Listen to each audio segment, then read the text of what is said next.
मैं आज जद पे हूं तो इतना खुशगुमान न हो, चराग सबके बुझेंगे हवा किसी की नहीं। लेकिन आपको यह बात समझनी पड़ेगी कि हम तो वो तारीख हैं, जहनों में रहना है जिसे, कागजी पुर्जे नहीं जो फाड़ डाले जाएंगे। जिस जमी पर मैं खड़ा हूं ये मेरी पहचान है। आप आंधी हैं तो क्या मुझको उड़ा ले जाएंगे? जिल्ले इलाही, जमहूरियत जो है वो नफरत और ठसक से नहीं चलती है, अकड़ से नहीं चलती है।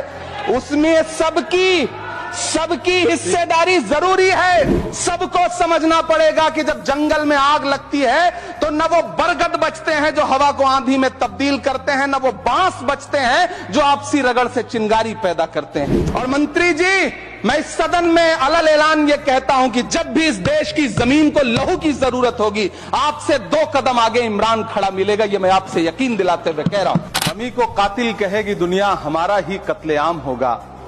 हम ही कुएं खोदते फिरेंगे, हम ही पे पानी हराम होगा। वो अब तिजारती पहलू निकाल लेता है, मैं कुछ कहूं तो तराजू निकाल लेता है। मैं इसलिए भी तेरे फन की कद्र करता हूं तो झूठ बोल के आंसू निकाल लेता है। इन्हीं लोगों के लिए किसी ने शेर कहा है कि जो सच और झूठ में दूरी है वो दूरी समझते हैं। सियासी हाकिमों की हम भी मजबूरी समझते हैं, वो अपना हक समझते हैं निवाला छीन लेने को। डकैती को बहुत से लोग मजदूरी समझते हैं। हमें पता है कि कैसी मजदूरी की जा रही है। टूटा हुआ लश्कर का भरम देख रहे हैं, टूटा हुआ लश्कर का भरम देख रहे हैं और जिल्ले इलाही के करम देख रहे हैं।